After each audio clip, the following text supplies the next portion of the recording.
Navy Yard Chats. Navy Yard Chats.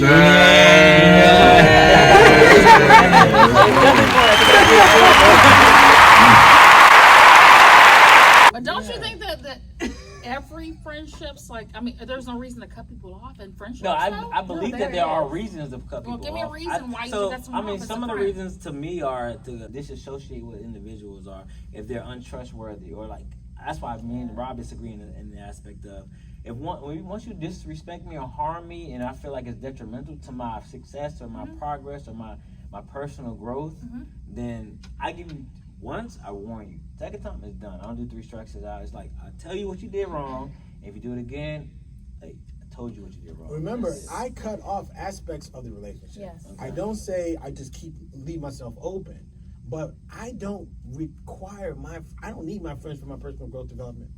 You can't stop my growth and development. There's nothing you could do as a friend that's going to stop me from doing because what's ordained for me, I believe is going to happen no matter what. Okay. So, but if I realize that, okay, I can't trust you with this aspect, I won't trust you with that aspect, but I won't end a relationship. And that's what I'm saying is different. I'm not saying, just keep on laying yourself down, letting them chop your hand off, put your other hand out there. I'm not saying that. But I'm saying, when is enough for you to be like, hey, you've done this, I distanced myself, I created new boundaries, and you're still encroaching on... Jesus said you forgive 70 times 7. How many... That means your forgiveness is unlimited. That's in the course. That's a great changing the boundary, character trait. And then that could change depending on how they... You would be in heaven, Rob. Well, because... He up there. You up there. You in heaven now, but you're going to be like in the heaven after this earth lifetime that we're in right now. Because he's saying like he's not giving people his friends chances to keep on doing what they've done that hurt him, or that has made him change the boundaries of his relationship. He's just saying, I'm not changing who I am. So that's what I wanted to ask you when you said, if I give you a warning and then you're out, what exactly does that mean? If your friend who lost your trust came to you and they just needed something like advice or a recommendation, are you going to give it to them? If it's my friend, yeah. It depends your on friend who you lost trust with. Like they lost a certain part of. They lost. I'm sorry. I'm like laughing at him because he really just said that. Like you're piggybacking on it. He's over there like waiting for him to respond. So I'm just laughing at him. So the question is, if a friend, I lost the trust in a friend, and they come back and ask me for something like a total different category. Yeah, that don't have nothing to do with you and your trust. I mean, if they ask me something, I don't mind giving them some information or sharing or helping them to benefit, but I still wouldn't classify them as my friend anymore. This is how you classify them. Because as my friend, like now at this point, you're just an associate, or you're just a mentee, or you're just someone that's benefiting from What about friction with friends, right? Because I'm going to go back to the Bible. The Bible says, as iron sharpens iron, so a man sharpens the countenance of his friend. Now, if you take 2 pieces of iron and just hold them next to each other, nothing getting sharp. Mm-hmm. The only way they're going to get sharp, you got to strike them against each other. So my friends, most of my friends are friends with me because I am a person who can strike against them with love. I can call them out on their bullshit with love. I'm like, that wasn't cool. That wasn't right. And even when I was in the joint, they call me real talk because I always tell person the truth. But I'm telling them out of love. I'm not condescending. I'm not trying to destroy them. But I'm sharpening the countenance of my friend by striking against them when they need it. So people who are looking for these relationships of convenience and benefit exclusively, sometimes it's going to hurt to be my friend, because I'm like, yo, you tripping, bro. So my question is, when you're striking against your friend, there's a difference between correcting or critiquing your friends versus one of your friends disrespecting you or making you feel away or like taking advantage of you. That's the opportunity to teach them. That's the opportunity to show them, right? Because I'm a priest, provider, protector, right, in my community for my family. So if my friend disrespects me, that is surface level. What's beneath that? And I'm going to go to the root. I'm not going to force you to suffer the consequences of the result. I'm going to go to the root. Why did you do that? Tanya, why did you cut me off? Because you're afraid of being hurt. I'm going to keep on loving you because I'm going to show you that that's what you're doing. That's an opportunity to grow closer together. Remember I said earlier, you tell your friends the truth, and either they accept it and come closer and be like, oh, I appreciate that, or they be like, hell with you, man, and they run off. But I'm here whenever you're ready to process the truth in love, that accept that striking. Okay. I'm gonna be here for you to build you up. And even if what caused it was you doing something wrong to me, I'm good. God got me. God love me. I'm straight. You don't have nothing you can take from me. Who and what is God? Because I'm questioning that every day. I That's grew up Christian, and I am like questioning things now because well, I'll say this: the main reason why is because I'm very much so like it's women and homosexual, and so it's just like, damn, like why do I have these urges if I'm supposed to be like a Christian and godly, like, or where does this come from, or is there something else that's out there beside that? And then also like what are those conflicts between all these religions that came out? There's Buddhism, there's being was it Hanukkah? Like there's so many different, there's so many things. Honestly, as people, as humans, as Black people especially, we go with what we were taught. Yeah, right, wrong, or indifferent. Traditional. Right. I was made to go to church every Tuesday, Friday, and Sunday. I was in a praise team. You went. So I went Wednesday for Bible study. Yeah, so Bible study. It's a lot. Choirs, all of that. It's really. We'll talk about this another time, but like that's a dun moment. I know that like everyone doesn't agree with it, but like I'm telling you, like even in relationships I do, I cut people off fast. And you guys give me great thoughts. I'll work on it. I'm still in the evolving process. And I went to church today.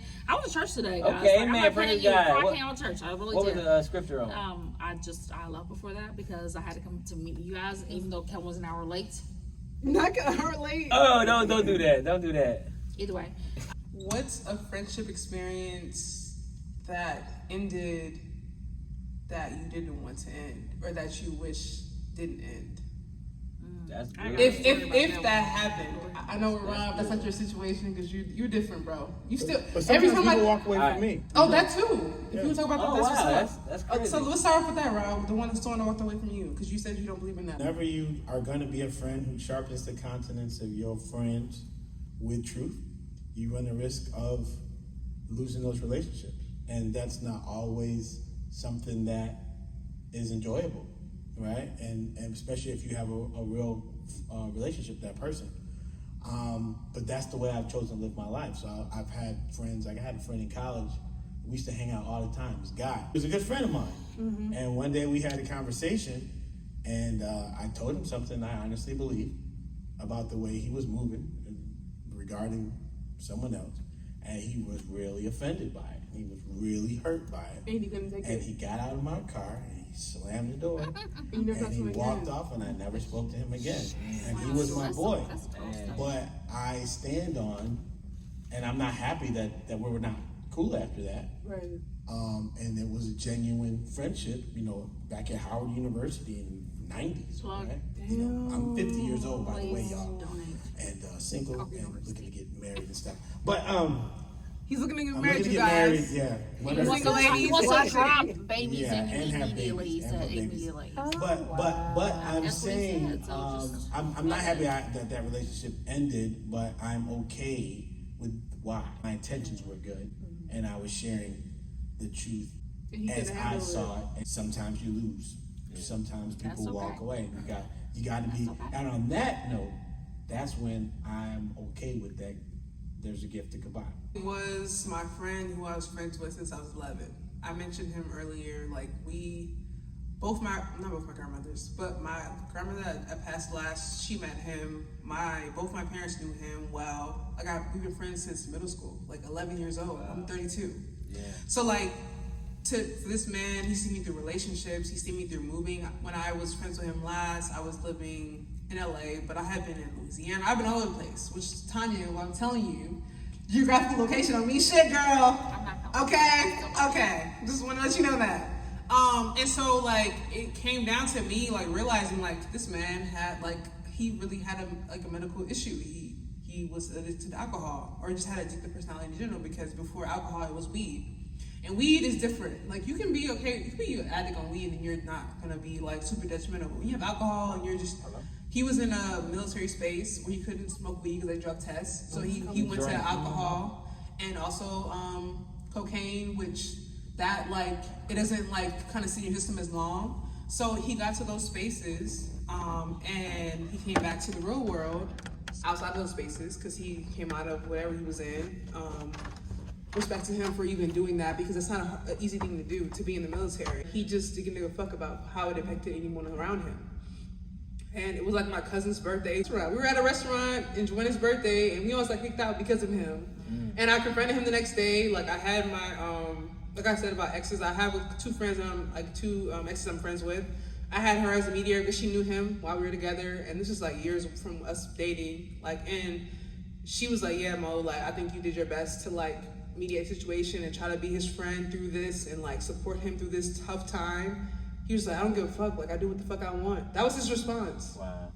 "I don't give a fuck, I do what the fuck I want." Not me coming to him like, "Yo, what the fuck was that?" It was like, "Yo, like I'm just trying to come to see what's going on with you, because like I care about you. I've been in your life since you were 11. We both were 11. Like I know your mom, your dad, like you know my parents, like my grandmother." And so it's like when shit like that happens, where I get what Rob is saying, but sometimes you just gotta just dead it. And he hit me up during the pandemic too after that, because that was like before the pandemic that happened, where I was like talking to him about that situation. And he's like, "Oh, we should travel, blah, blah, blah." I'm just like, "Bro, nah." But I'm glad you're okay. And have talked to him since. That was 2020. It's 2023. I haven't heard from him since. Not that I disregard him. If he called me tomorrow, I would answer. I'd be like, "Hey, how you doing? Like, where you at? Like, I'm in DC now. Like, how you been?"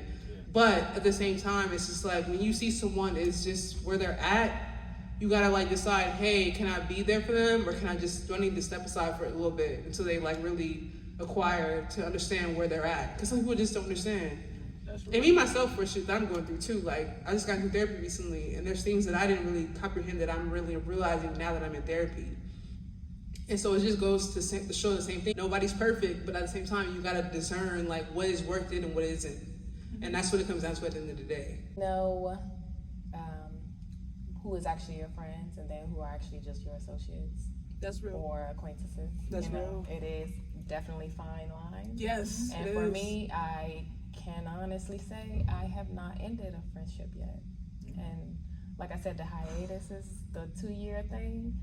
You know, if she's not talking to me at the moment, it just is what it is. But you still have a place to be my friend. So I would just say that, just, you know, definitely define what you and who you consider your friends. I love that you guys go for that same thing where you have no one you cut off. Yeah. That's me. I need to work on I guess that would be considered a friendship that ended, but not technically on my side, you know. If I'm just not there for her in her eyes, then it just is what it is. But it was just emotionally draining for me to be in her life, you know, as much as I was. So we just stop talking. A friendship that I had that ended that I would like for it to continue. It was a while ago. It was actually before I started law school. The reason why I went to law school, right? She inspired me to go to law school. We were friends. Things went ways and didn't go ways, and then she was like, "Hey," and I admit I was immature at that age because I was an undergrad, obviously, and I was having fun. She was a bit older than me, and but she taught me a lot, and I wish that we would remain friends. I reached out to her like while I was in school, but at that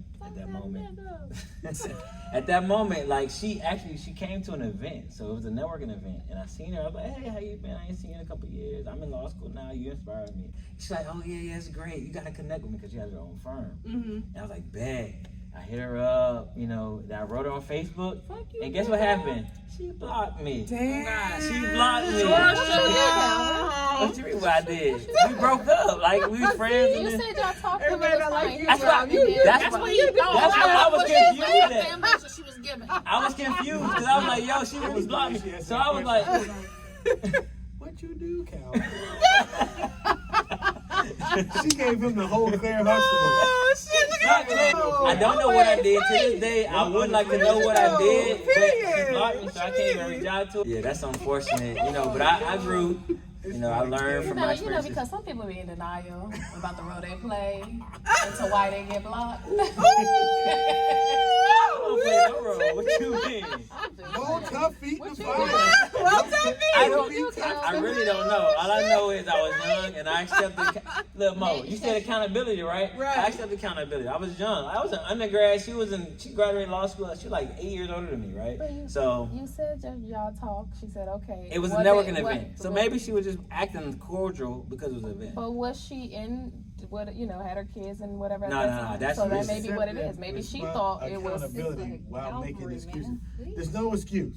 I ain't making this excuse. Am I making what excuse did I make? Hold on. You said I was an undergrad. Yeah. That ain't got nothing to do with. I'm explaining my maturity. She probably Said thought he he was was coming low. from Yeah. a different angle. Yeah, she was a little bit more mature than me, and I accept that. Fair enough. Okay, so we will conclude this with this was a great podcast. Yes, it was. Yes, it was. It definitely was. Jeez, when Calvin comes back to this side of the world again, we'll do this again.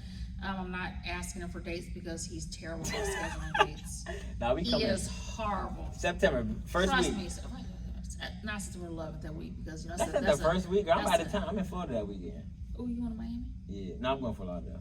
Oh, I don't want to go. There's old people there. But if you were It's going to the Miami, money time. if you were going to Miami, I'll be there in South Beach. I'll be in South Beach. I go to South Beach a lot. I'm like, oh my goodness, like it's a hot girl. All right, JT. Okay, so either way, without the sentence that she had, we're gonna let this go. Have a good night, guys. All right. It's a great day to have a great day. Man, keep your ass. Yeah. Mine too. Oh, I guess I gotta catch up on. I do with mine. It's okay.